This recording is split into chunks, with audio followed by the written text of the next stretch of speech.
important, isn't it? That's really good. A guy like you.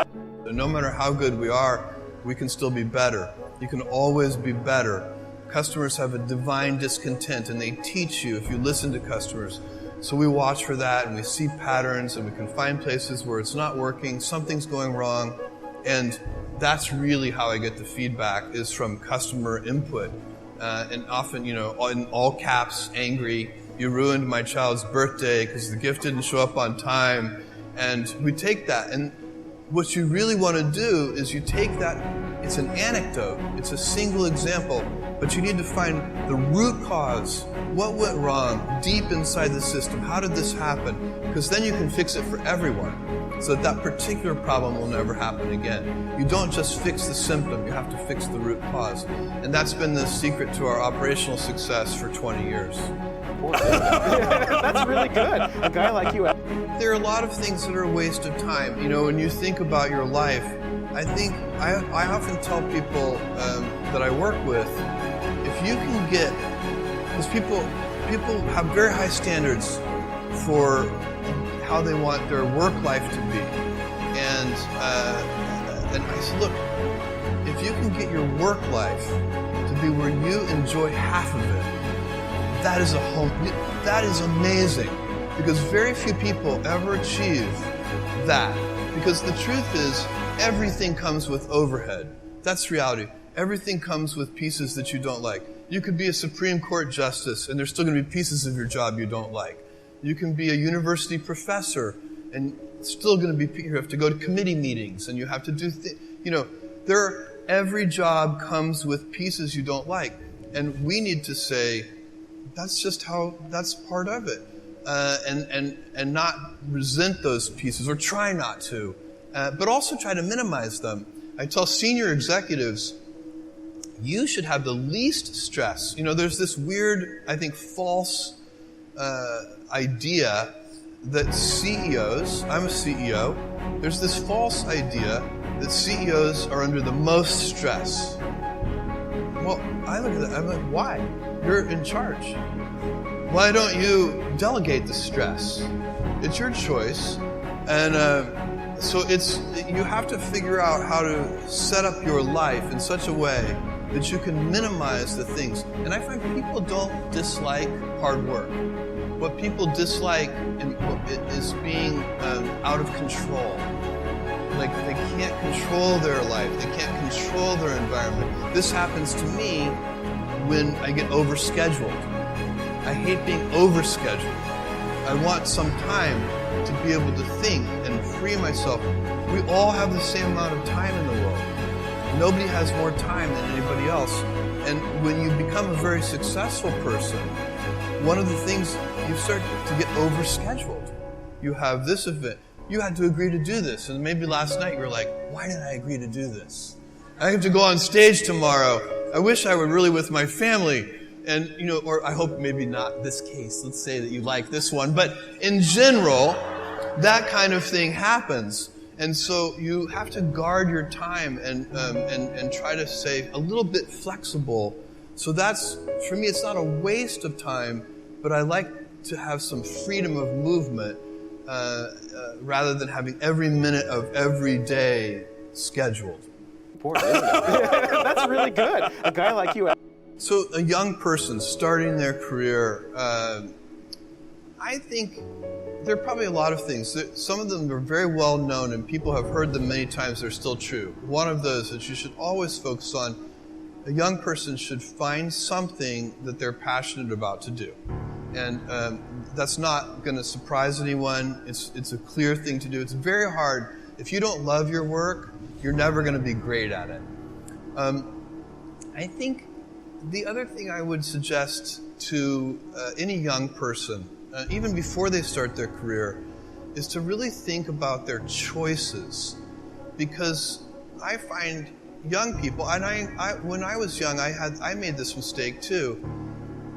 You can get very fixed on your gifts. So everybody has gifts. You have gifts and you have things that you didn't get gifted. Maybe you're extremely beautiful. Maybe you're extremely good at mathematics. There are a lot of things that you can be given.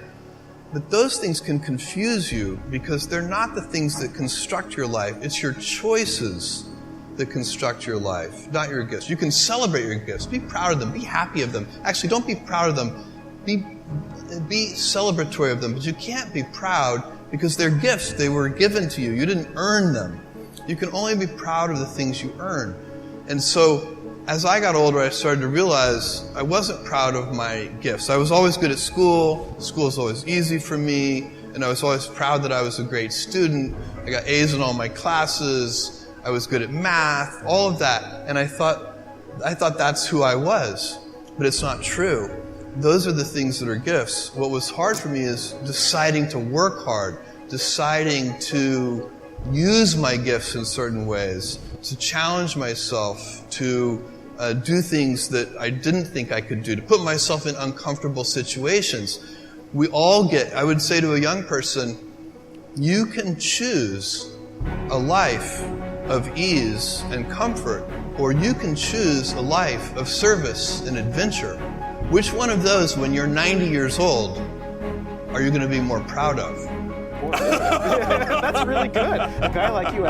We only have a few principles at Amazon, kind of core values that we go back to over and over again. And if you looked at each of the things that we do, you would see those run straight through everything. So the first one, and by far the most important one, is customer obsession. And we talk about it as customer obsession as opposed to competitor obsession. And I have seen over and over again companies talk about that they're customer focused, but really when I pay close attention to them, I believe they are competitor focused. And that's just a completely different mentality. By the way, competitor focus can work, but I don't think it works in the long run as well as customer focused. For one thing, once you're the leader, if your whole culture is competitor obsessed, it's kind of hard to stay energized and motivated if you're out in front. Whereas customers are always unsatisfied. They're always discontent. They always want more. And so no matter how far you get out there in front of your competitors, you're still behind your customers. So they're always pulling you along. So customer obsession is a deep principle that underlies everything we do. That's really good. A guy like you. And so the real question for me is, how do you go about maintaining a day one culture? You know, it's great to have the scale of Amazon. We have financial resources. We have lots of brilliant people. We can accomplish great things. We have global scope. We have operations all over the world. But the downside of that is that you can lose your nimbleness. You can lose your entrepreneurial spirit. You can lose that kind of heart that small companies often have. And so if you could have the best of both worlds, if you can have that entrepreneurial spirit and heart, while at the same time having all the advantages that come with scale and scope, think of the things that you could do. And so the question is, how do you achieve that? The scale is good because it makes you robust. You know, a big boxer can take a punch to the head. The question is, you also want to dodge those punches. So you'd like to be nimble. You want to be big and nimble. And I find that there are a lot of things that are protective of the day one mentality. I already spent some time on one of them, which is customer obsession. I think that's the most important thing. If you can, and it gets harder as you get bigger. When you're a little tiny company, say you're a 10-person startup company, every single person in the company is focused on the customer. When you get to be a bigger company, you've got middle managers, and you've got all these layers, and those people aren't on the front lines. They're not interacting with customers every day. They're insulated from customers, and they start to manage not the customer happiness directly, but they start to manage through proxies like metrics and processes, and some of those things can become bureaucratic. So it's very challenging. But one of the things that happens is the decision-making velocity slows down. And I think one of the reasons that happens is that people, say junior executives inside the big company, start to model all decisions as if they are heavyweight, irreversible, highly consequential decisions. And so even two-way doors, you make a decision, it's the wrong decision, you can just back through the door and try again. even those reversible decisions start to be made with heavyweight processes. And so you can teach people that these pitfalls and traps, and then teach them to avoid those traps. And that's what we're trying to do at Amazon, so that we can maintain our inventiveness and our heart and our kind of small company spirit, even as we have the scale and scope of a larger company. That's really good. A guy like you. If the stock is up 10% this month, don't feel 10% smarter, because when the stock is down 10% some month, you're going to have to feel 10% dumber, and it's not going to feel as good. And so it's, ownership is, we give most of our compensation is done in terms of stock compensation. And part and parcel with ownership is a mentality of long-term thinking. Owners think longer term than renters do. So I have a friend who rented his house to some tenants, and instead of getting a Christmas tree stand at Christmas, they just nailed the Christmas tree into the hardwood floors of the house. No owner would ever do that. And but sometimes that's a bad tenant. They're good tenants, but that's a bad tenant, and it's because this is the same old thing about nobody ever washed a rental car, and you take better care of the things that you own, but one of the responsibilities of ownership, and definitely deep inside the Amazon culture, is to think about the fundamentals of the business and not the daily fluctuations in the stock price. There's no information in it. That's really good. A guy like you. What are you really focusing on? So, I'm focusing on those things that I think make Amazon unusual. Genuine customer obsession. So like every single thing you just mentioned, when our senior executives sit down and review those programs, they're looking for customer obsession. How is it? Second one that we're focused on is invention. We don't like to do Me Too offerings. We'll be inspired by something we see in the world. We're not hermetically sealed, but we want to put our own twist on it. We want to try to do something better for customers that's pioneering. So where is the invention? Why is this going to be better for customers than whatever is serving that need in the world today?